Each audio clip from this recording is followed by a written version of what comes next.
I'd like to just share Affinity Designer and some tools that I really didn't look at too much. And when I found them, they actually changed quite a bit of my workflow and speeded up things quite a bit. Usually when I opened up a pixel-based image, so let's say we're taking this image, which is a raw file, let's just bring it into Affinity Designer. So if I have this image and I want to cut something out, usually I'm in Affinity as such. I used to go and now, trust me, I'm doing this extremely rough because this isn't the part of the process I want to show. But I would do something like this and I did a tutorial previously on how to actually do this part of the process where you can manipulate the actual path that you're using of the pen tool. But you'd take the image in the background, you'd select it, just make sure the lock is off. So I select the image, Control X to delete it, and then I still have the actual pen outline here. What you do is select the pen outline, choose this last one that says Insert inside the selection. If I click that, while I have this selected here, so it's enabled there now, and I press Control V to paste the image that I just deleted back in there. It basically places it inside this area, so I could go and with further refinements kind of move the object and shape it into the areas that I want to, you know, the usual. So I've done a tutorial on this particular process, but often when you get to this, you're going to be able to have quite a bit of flexibility because you're working with a path, but you know, you're not going to get the strands of hair on this side that you're seeing here, being able to accommodate them effectively. You're not going to be able to cut out there, and there's no refine tools here. So I'm going to just go back to the history palette and take it all right back to the start. It's one of my favorite tools there. And remember, you can go forward and back again, but as soon as you take it right back and you do one edit, all the history goes away, which makes sense because you can't go back in time to the real start and start something new and then go further back. It doesn't make sense. But anyhow, what I want to show you is now, most of the time we'd go and we'll say, okay, I'm going to unlock that layer and I want to cut it out. So we'll go to File and we'll say Edit in Photo, which for those of you who use Illustrator, you can click and link the editor to being Photoshop. It will take it there, you edit and then bring it back into Illustrator. Similar here, you could click Edit in Photo. Affinity has a very close integration. It just, when it moves over to the other one, this one locks this image till you finish editing and it brings it back. It's a beautiful workflow. But in most cases, you want to edit the thing without needing to go to the photo editing software. And Affinity has what they call persona. So this is the draw persona. It has a pixel persona and of course a export persona. But if you click on the pixel persona, and this is because you're working on a pixel-based image. Okay, so there I'm on a pixel-based image. If I was working on a vector that I created and then clicked on the persona and wanted to edit, it would have to convert that vector into pixel-based for me to edit it. But in this case, I'm working here on let me call this lady. I'm working on this pixel image. So I go to pixel persona, and you'll watch here on the left-hand side, the tools will all change here to something similar to what you're used to when you're editing pixel-based images. Now, this is not an extensive list of tools. You can go to the setting and go and say Customize Tools, and it will give you the tools. If there are any tools further available, will be there. I'm going to just go back there. Where did I go? Just disable that. So these tools are here. If you want to get more in depth with editing of pictures, then of course you go to the photo tool, the photo program, Affinity Photo. But 60, 70, 80% of my work I can actually do coming to this pixel persona. So I can go and do selections, I can do smudging, I can do sharpening, the usual sort of quick tools that you want to use. So in my case, I want to cut out this image. So I need to have a ability to select this tool, get a selection tool, select the area, and then do a refinement. So how do I do that? Here is a selection brush. If I go and if I select the outside here, then I'm going to have to click select and invert because the selection would be of the outside and not the actual object. So in this case here now, I look at my layers, make sure that we pixel based, it's not locked, and then I start with my selection here. And the selection works pretty much in the same way, and don't be too overcautious. I let go of the mouse so I can start a new rundown on the area.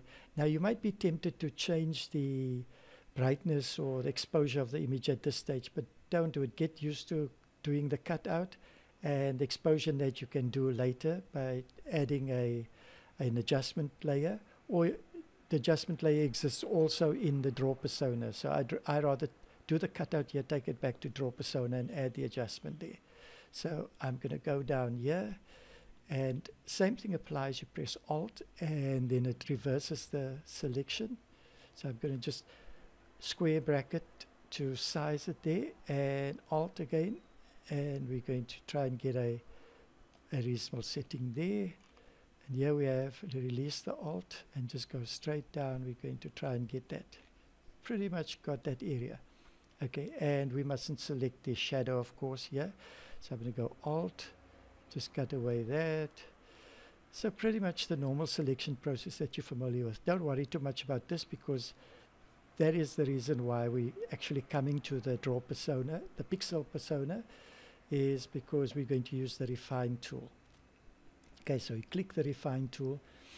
Now the tutorial is not about how to cut out an image and make perfect hair strands. That you'll find on other tutorials.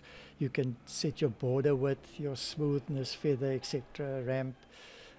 I'm going to leave it on overlay because it gives me a nice red contrast for me to see the hair areas. And I'm going to do a rough cleanup. One of the things that you can experiment with after doing these settings is to always check whether you're selecting more of the background and a little bit of the subject you want to preserve to see if it cleans it up, or more of the subject and a little bit of the background to see if it preserves. So in this case now, I am going to make a square bracket, and I want this white area between the hair to be removed. So I'm going to tell the program basically that it must select, it's red here at the moment because I've got it on overlay, but to select this background area which is uniform white, and I'll go onto the hair, so where it finds the white in between the hair, it's going to want to say it's part of this background, so remove it from this area. So let's go, and I'm going to start doing a nice big sample there, and then going a little bit onto the hair. So before I let go of my left mouse button, what I'm telling the thing here, and this is just to test if it will work, I'm telling it that this whole area at the back here is the area that is of concern. So measure everything according to that. When it looks at the hair looks totally different to this back, whereas the white areas between the hair looks similar to this. So it will separate the two. So if I let go of the mouse button, you should see pretty much, can you see the red showing through the hair nicely there? How I take it from here, I'll go to selections and say create a new layer with a mask. So it's going to create this object with a mask, etc. Okay, that's how I find I use it a bit best. And then I say apply. If we look in a layer palette here, it will create a new layer, so the old layer will be sort of deselected. Busy processing. So this old layer has been deselected. If I switch it on, you can see it's there. So there we have the object with a cutout. So at this stage here now, you can go and add an adjustment layer. But what I would do is take it back into my draw persona. So if I click on draw persona, boom, there it's back. That whole thing is back there. So I haven't even taken it out of this program to another pixel edit program like Affinity Photo or into Photoshop. Having said that, I repeat myself, if you are going to do intense editing with lots of effects and everything like that, then it makes sense to take it to the photo edit program. But in this case here now, I'm extremely happy with this. So here I have the image, and now I can go to the adjustment layer, click that, and instead of exposure, I'll just use brightness and pop up the brightness and there I have a beautiful clean photo to use, and I've stayed all in Affinity Designer. And I can go to my nice, whoops, what have I done? I want to click a crop button. Yeah, so I can maybe go, here we go, with a nice, if I wanted to do that, for example, as my object. And there I have it, nice cleaned out, and I'm busy using it. Now, I have a shortcut key. I've just made the N button on its own, no modifying keys, which will create a new document from the actual selection. So there are keys to do this. So if you click on here, if I go to File, I say, you can see I made it a shortcut key, New from Clipboard. So I go click that, I'll say Control C to copy it. And if I press N, it takes it to a new page. But you notice the interesting thing is it doesn't copy over the adjustment layer also. Okay, so you must just be aware about that. If we do go to checking out the adjustments, you probably have to go back into it and go and set your adjustment again for that particular image. Okay, but that copy and paste to new, that is a standard thing with Affinity, which I totally love. So if I'm editing on a small piece, I just pop it out, create its independent image. Okay, I'm just close that.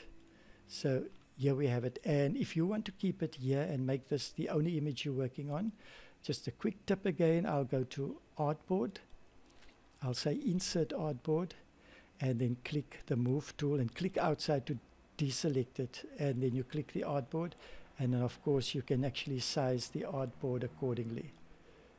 Just pull it down to where you want to. And now you have a beautiful artboard with that image as a full image in there.